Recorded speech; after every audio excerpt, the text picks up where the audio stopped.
18-11. Another new player coming in, Camposano. Player number 1 will form the front line with Torres and Polvorosa. As Espejo now swings to the back line. Malutong na serve for Espejo. Good save by Torres. Adjustment. Oh, dikit na dikit sa net. That's a net violation. As that ball will not cross the net. Sorry, that's a miss-hit. At hindi na tumawid yung bola para dito sa Team Pilipinas. 19-11 for Thailand. Comfortable 8-point cushion para dito sa yellow shirts. And all smiles. Meeting happy na itong mga taga-Thailand. Kontrolado na nila. Kontrolado eh. Offhand attack. Adjustment. Hindi pwede. Kailangan patayin natin yung bola. Hindi pwedeng itawid. At hindi pwedeng malambot yung ating palo. At hindi pwedeng isa lang at dumidepensa kay Jerayu. At that time around, too hard, too strong. Andun naman si Montero. Pero hindi pwede isa, Coach Ronnie. Hindi kaya. Kailangan dalawa o tatlo ang pader natin. 20-11 for Thailand. Torres almost scoring in Thailand. Chance ball para sa Pilipinas. From the back line, Espejo blocked. Rejected. Ball returned to sender. 21-11 for Thailand. Double-digit advantage ang kanilang ipinoste after a very close beginning of this second set. Grabe yung lipad ni Espejo. Grabe na yung buwelo, Coach Ronnie. Tingnan mo yung defense at the net ng Thailand. Makita mo yung angulo kung paano dumipensa doon sa net. Coach Oliver, tumime out na naman dito sa second set.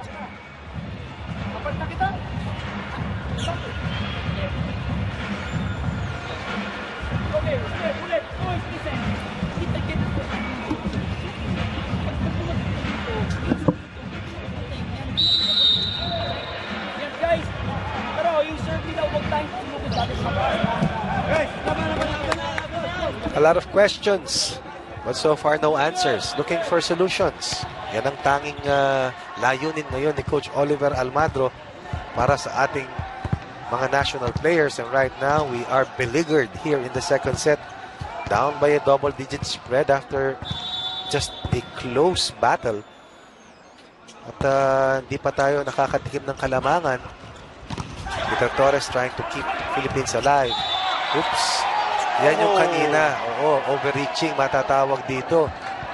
Yan ang hinahanap natin kanina. Yan ang hinahanap ni Polvorosa. At nilireklamo ni Polvorosa that like 4 points ago at water under the bridge. Coach Ronnie, Thailand. Wala kang magagawa. Wala kang magagawa. Eh, sinasabi, hindi pa tumatawid. Pinalo na Camposano will be called for that infraction. Very solid. Itong Thailand. The service brought to you by Smart. Live more. At pareha, umaasang paparehas ang laban dito. But so far, ang Team Pilipinas sumungkit ng isang mailap na puntos. 22-12. We're behind by 10 here in the second set. One of the few undefended attacks by Team Philippines here in the second set. But Thailand still comfortably up. Bahagyang nagre-relax na rito ang Thailand. Coach Avi, dahil lumambot na ang ating kampanya sa second set. 23-12, 11 points ahead and only 2 points away from pocketing the second set. This service brought to you by Smart. Number 17 out, number 3, Yosakun Watanabe.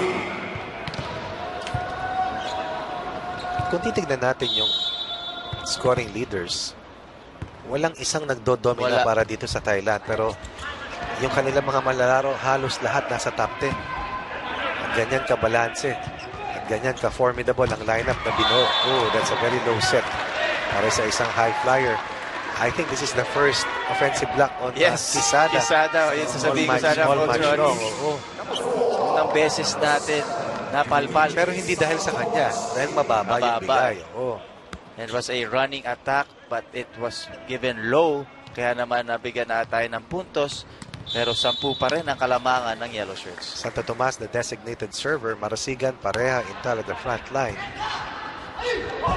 Another dump scored. Too good, Coach Ronnie. Oh, Too good. Ito yung napakahusay na setter. Si Josapol. Sapul na sapul. Ang depensa ng Thailand, ng Pilipinas rather. At wala man lang tumalon, wala nga nag-anticipate knowing where and when to attack. At itong si Yosapul. Nasa pool ang depensa ng Pilipinas. Service error para kay Yosapul. 14 serving 24. 11 set points ang ating kailangang salbahin. Alam mo, may punto sila. That ball was in. It was clearly in, Oo, Coach Roy. niloko lang. Di man lang down the line eh. That will take it. We'll take it. 24-15 now on this defensive kill by Team Pilipinas.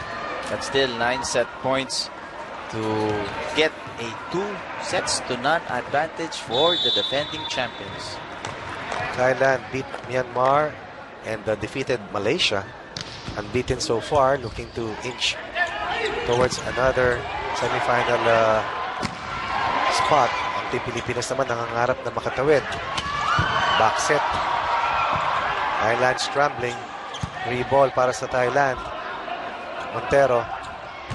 Combination play. A tip. Espejo delivers. Something to get excited about. And Coach Oliver Almadro rejoices. Napatakbo ito si Coach Oliver with that point by Team Philippines as timeout called by Thailand. Sigurista rin talaga si Coach Monchay. Lamang ng 11 na tapyas sa 8. Tawag na agad ng ceasefire para maisarado na ang second set at hindi na mabuo ang kumpiyansa ng Team Pilipinas.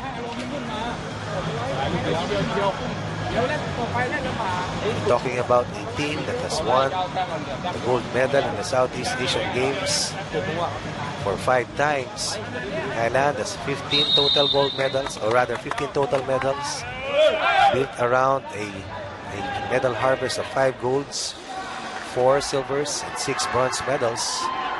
Indonesia leads the way with 10 first place finishes, 6 silver medals, for a total of 16 total medals. Ang Team Pilipinas, 6 na total medals, 1 silver medal noong 1977 at 6 na third place finishes. Thailand will finally close the door on Team Philippines. Dito sa ating second set, Thailand nakuha ang first set 25-21 at naibulsa ang second set ng mas madali, winning 25-16. At sa aming pong pagbabalik, ihahandog namin sa inyo ang third set. The 28th Southeast Asian Games is presented to you by PLDT Home Fiber, home's most powerful broadband. I know you're watching over us. Please, it's really important. I really need to go to this concert. This is the answer to my prayers. I'm sorry. Why'd you do that? Because you wanted to look like you. Watch over them wherever you are with FamCam, only on the reliable family-sized connection of PLDT Home DSL.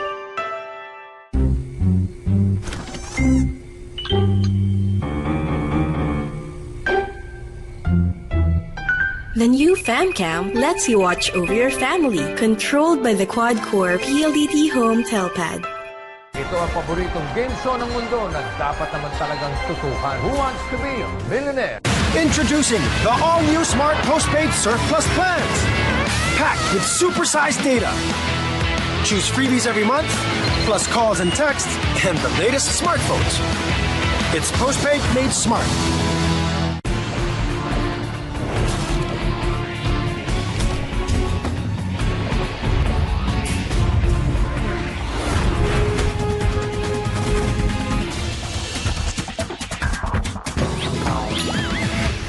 Introducing the all-new Smart Postpaid Surf Plus plans. Packed with supersized data. Choose freebies every month, plus calls and texts, and the latest smartphones. It's postpaid made smart. This program is brought to you by Smart. Live more. Walang talong pumasok sa finals ng men's table tennis singles ang pambato nating si Richard Gonzalez. Pero pagdating doon, isang malaking hadlang ang sumalubong sa kanya. Singapore's Gao Ning, ranked 15th in the world, stood on his way to the gold. And unfortunately, kinapos ang ating kababayan and had to settle for the silver. He bowed to Gao 3-1. Si Richard ang pinakamatandang player sa table tennis ng 28 Southeast Asian Games. Pero hindi pa rin siya nagpapigil sa pagdala ng karangalan sa ating bansa.